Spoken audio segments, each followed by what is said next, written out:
Hi friends, అందరికీ నమస్కారం. Friends, ఈ వీడియోలో ఆంధ్రప్రదేశ్ రాష్ట్ర వ్యాప్తంగా ఉన్నటువంటి ఈ యొక్క వైఎస్ఆర్ పెన్షన్ కానుక లబ్ధిదారులందరికీ ఇప్పుడిప్పుడే ఊహించని శుభవార్త అయితే వచ్చిందండి. ఈ జూన్ నెలలో పెన్షన్ల పంపిణీలో 3 కొత్త విధానాల రూపంలో రాష్ట్ర వ్యాప్తంగా ఉన్నటువంటి పెన్షన్దారులందరికీ కూడా పెన్షన్లు అయితే పంపిణీ చేయబోతున్నారండి. సో ఈ యొక్క 3 కొత్త విధానాల్లో కొంతమందికి ఇంటింటికి డోర్ టు డోర్ పెన్షన్లు అయితే పంపిణీ చేస్తారు. మరి కొంతమందికి డైరెక్ట్‌గా సచివాలయాల వద్దకు వెళ్లి తీసుకోవాల్సి ఉంటుంది. మరి కొంతమందికి మాత్రమే ఈ యొక్క బ్యాంక్ అకౌంట్‌లో క్రెడిట్ అయితే చేస్తారు. సో ఎవరెవరికి బ్యాంక్ అకౌంట్‌లో డబ్బులు వేస్తారు? ఎవరెవరికి సచివాలయాలకు వెళ్లి తీసుకోవాల్సి ఉంటుంది? మరి ఎవరికి డోర్ టు డోర్ పెన్షన్లు అయితే పంపిణీ చేస్తారు? ఈ 3 విషయాలు కూడా ఈ వీడియోలో క్షుణ్ణంగా తెలియజేస్తాను. ఫ్రెండ్స్, చాలామంది చూస్తున్నారు కానీ మీరు లైక్ అయితే చేయట్లేదు. సో ప్లీజ్ దయచేసి లైక్ అయితే చేయండి.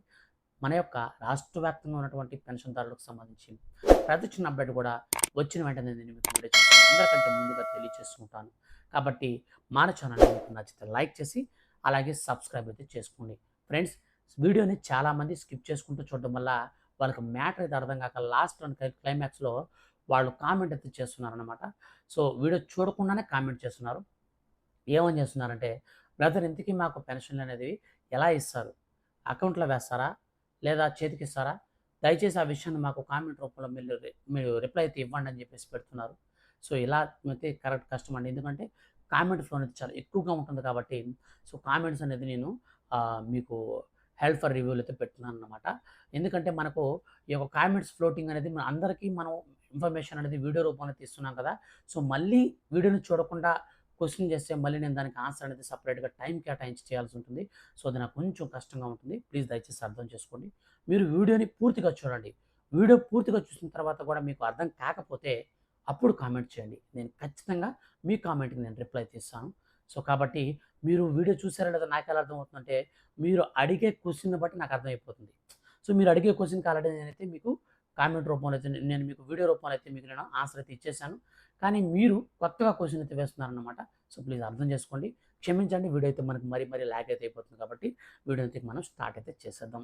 ఫ్రెండ్స్, ఆంధ్రప్రదేశ్ రాష్ట్ర వ్యాప్తంగా ఏపీ రాష్ట్ర ప్రభుత్వం అనగా వైసీపీ ప్రభుత్వం వచ్చేసి ఆంధ్రప్రదేశ్‌లో మనకు గవర్నమెంట్ అనేది ఫార్మ్ చేసినప్పటి నుంచి మనకు పెన్షన్ల పంపిణీ అయితే మాత్రం వాలంటీర్ల ద్వారా పంపిణీ చేస్తూ వస్తున్నారు. సో ఈ యొక్క వాలంటీర్లకు ఒక్కో ఇంటికి మనకు ఉదయం 6 గంటల నుంచి నేరుగా దాదాపు ఒక వాలంటీర్‌కి వచ్చేసి 50 ఇళ్ళు, 60 ఇళ్ళు కొంతమందికైతే ఉన్నాయన్నమాట. సో క్లస్టర్ వైస్ అనమాట. క్లస్టర్ వైస్‌గా మనకు ఇంటింటికి పెన్షన్లు అయితే మనకు దాదాపు 3-5 రోజుల పాటు పెన్షన్ల పంపిణీ అయితే ఉండేది. సో తొలుత మనకు ఈ యొక్క బయోమెట్రిక్ విధానంలో పెన్షన్ల పంపిణీ ఉండింది. తరువాత మనకు బయోమెట్రిక్ అనేది చాలామందికి పడకుండా వృద్ధులు బయోమెట్రిక్ అనేది అరిగిపోతుంది కాబట్టి ఐరిస్ కూడా తీసుకునేవాళ్ళు. సో ఐరిస్ విధానంలో కూడా పెన్షన్లు పంపిణీ చేశారు. ఐరిస్ విధానం కూడా మనకు అంత సక్సెస్‌ఫుల్‌గా వర్క్ అయితే కాలేదు. ఎందుకంటే వృద్ధులకు ఐరిస్‌తో పాటుగా వేలిముద్దలు కూడా పోతుంటాయి కాబట్టి కంటి పొరలైతే వస్తాయి కాబట్టి సో అవి 2 కూడా ఫెయిల్ అయ్యాయి. ఇక లాస్ట్ అండ్ ఫైనల్‌గా మన యొక్క రాష్ట్ర ప్రభుత్వం ఏం చేసిందంటే ఫోటో అయితే తీసుకొచ్చిందనమాట. డైరెక్ట్‌గా పర్సన్ దగ్గర తీసుకొనొస్తారు. ఫోటో తీస్తారు. సో ఫోటో తీసి యాప్‌లో అప్‌లోడ్ చేసి ఆ పర్సన్‌కి డబ్బులు చేతులైతే పెట్టడం అయితే జరుగుతుందనమాట. సో ఈ విధానాల్లో మన యొక్క రాష్ట్ర ప్రభుత్వం పెన్షన్లు అయితే పంపిణీ చేస్తూ వస్తూ ఉంది.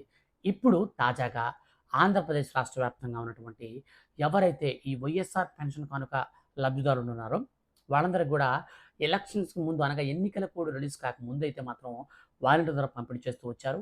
వాలంటీర్‌లని పెన్షన్ల పంపిణీకే కాకుండా మనకు సంక్షేమ పథకాలకు సంబంధించి ఎన్నికలు కూడా అమల్లో ఉన్నంత వరకు ఈ యొక్క మీరు డైరెక్ట్‌గా ఏ ఇంటికైతే వెళ్ళకూడదు. మీరు మీ యొక్క డ్యూటీని అయితే చేయకూడదు. సైలెంట్‌గా సైడ్ అవ్వండి అని చెప్పేసి వార్నింగ్ ఇచ్చిందనమాట. ఆ వార్నింగ్‌ని బట్టి ఏపీ రాష్ట్ర ప్రభుత్వం వాలంటీర్లందరిని కూడా పక్కన పెట్టింది.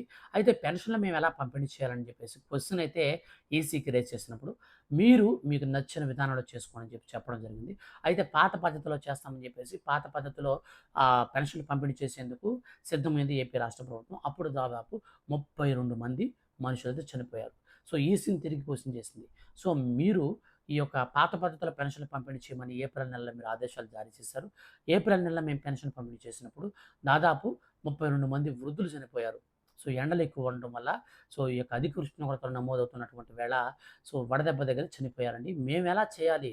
సో వాలంటీర్‌లకు పర్మిషన్ ఇవ్వండి అని చెప్పేసి ఈసీని అయితే కోరారన్నమాట. కానీ ఈసీ అయితే ఎట్టకేలకు ససేమిరా అని చెప్పేసి పెన్షన్‌ల పంపిణీ చేసేదానికి వాలంటీర్‌లకు అవకాశం ఇవ్వకుండా బ్రేక్ అయితే చేసేసింది.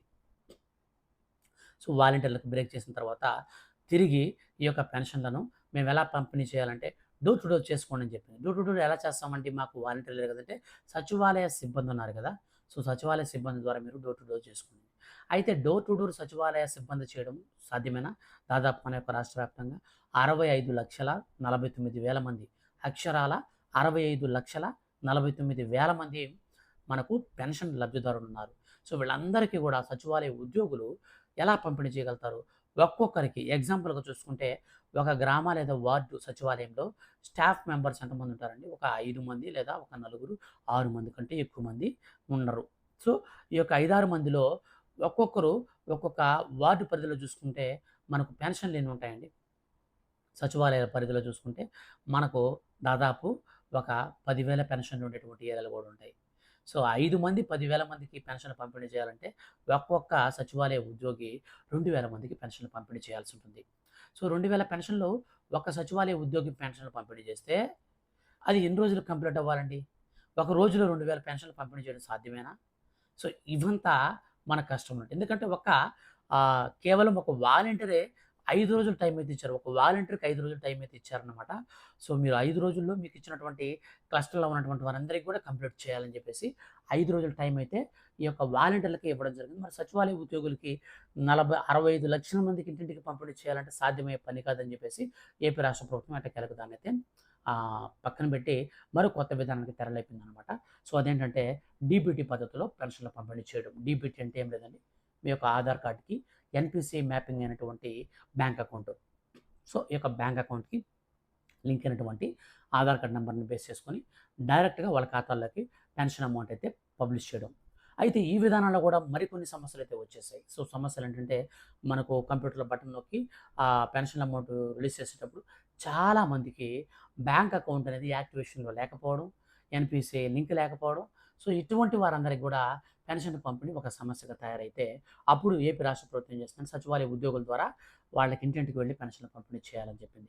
సో ఇప్పుడు అదే విధానాన్ని తీసుకొచ్చారనమాట. సో ఇది మనకు మేలో అమలు చేశారు. మేలో అమలు చేసిన విధానాన్ని ఇప్పుడు మనకు జూన్‌లో కూడా అయితే అమలు చేయబోతున్నారు. అయితే జూన్‌లో కొంతమందికైతే మాత్రం సచివాలయాల వద్దకు వెళ్ళాల్సి ఉంటుందని చెప్పాను కదా! సో దీనికి సంబంధించి కూడా ఇప్పుడు నేను క్లారిటీ తీస్తాను.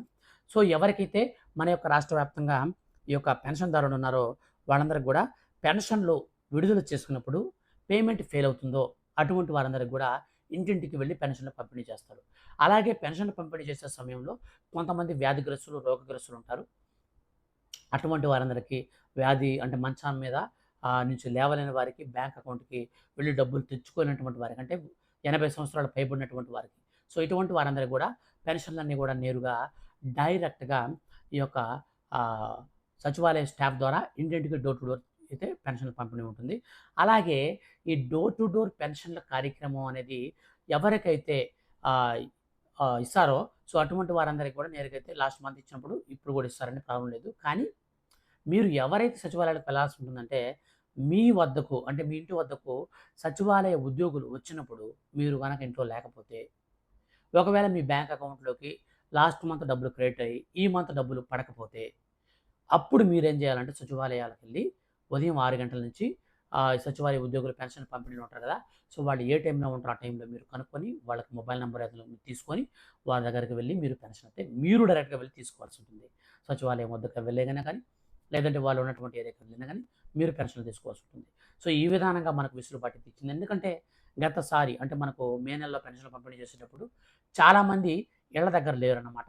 చాలామంది ఈ యొక్క వేరే ఊర్లలో ఉండడం, అలాగే బ్యాంక్ అకౌంట్‌లో పడుతుందని వెయిట్ చేసి వాళ్ళకి పడకపోవడం, వాళ్ళు సచివాలయ ఉద్యోగులు వీళ్ళ అడ్రెస్‌ని కనుక్కోలేక సో కొంతమంది ఈ రోజున ఈ ఏరియాలో ఉండి మనకు నెక్స్ట్ మంత్ ఇల్లులు చేంజ్ అవుతుంటారు కదా! సో అటువంటి వాళ్ళ అడ్రెస్‌లన్నీ కూడా కనుక్కోలేక సో చాలా అంటే స్ట్రగుల్ అయ్యారన్నమాట. సో ఈ స్ట్రగుల్స్ అంతా లేకుండా ఎవరికైతే ఇంటి వద్దకు పెన్షన్ అనేది పంపిణీ చేయలేదో ఆ సమయంలో మీరు అందుబాటులో లేకుండా ఉంటారు. మీరు మాత్రం ఖచ్చితంగా సచివాలయాలకు వద్దకు వెళ్లి పెన్షన్లు వచ్చి తీసుకోండి. సో ఇప్పుడు మనకు రేషన్ అలాగా మన ఏరియాకి వచ్చినప్పుడు మనం రేషన్ తీసుకోకపోతే మనకు రేషన్ షాప్ దగ్గరికి వెళ్ళినప్పుడు ఉదయం 6 నుంచి మనకు లేదంటే ఉదయం 6 నుంచి 8 లోపు తర్వాత మనకు సాయంత్రం 5 నుంచి 6 లోపు సో మనం రేషన్ షాప్‌కి వెళ్తే మనకు డైరెక్ట్‌గా రేషన్ షాప్‌లో బియ్యం అయితే ఇస్తారనమాట. సో ఈ విధానం ఎలాగైతే ఉంది సో సేమ్ ఇదే విధంగా మనకు ఈ యొక్క సచివాలయ ఉద్యోగులకు సంబంధించి కూడా మనకు పెన్షన్‌లకు సంబంధించి ఎవరైతే అందుబాటులో ఉంటారో వాళ్ళందరికీ కూడా మీ దగ్గరకు వచ్చినప్పుడు పెన్షన్లు అయితే పంపిణీ చేయండి. వాళ్ళ యొక్క డీటెయిల్స్ అంతా మీరు నోట్ చేసుకొని యాప్‌లో అయితే మీరు అప్‌డేట్ చేసి ఇవ్వండి అని చెప్పేసి ఆంధ్రప్రదేశ్ రాష్ట్ర ప్రభుత్వం ఈ కొత్త రూల్ అయితే ప్రవేశపెట్టిందనమాట. సో, మన యొక్క రాష్ట్ర వ్యాప్తంగా దాదాపు ఈసారి చూసుకుంటే 65,49,000 మందికి గాను 48 పాయింట్ అంటే 48,92,000 మందికి మాత్రమే ఈ యొక్క బ్యాంక్ అకౌంట్‌లోకి వేస్తారు. మిగిలినటువంటి రిమైనింగ్ అంతా కూడా ఇంటింటికి పెన్షన్‌ల పంపిణీ ఉంటుంది. సో, ఫ్రెండ్స్ ఇదండి పెన్షన్‌లకు సంబంధించి వచ్చినటువంటి అప్డేట్. ఈ వీడియో మీకు నచ్చితే లైక్ చేసి మన ఛానెల్‌ని సబ్స్క్రైబ్ చేసుకోండి. లైక్ చేసి రెగ్యులర్‌గా మన ఛానెల్‌ని ఫాలో అవుతుండండి. Thank you for watching.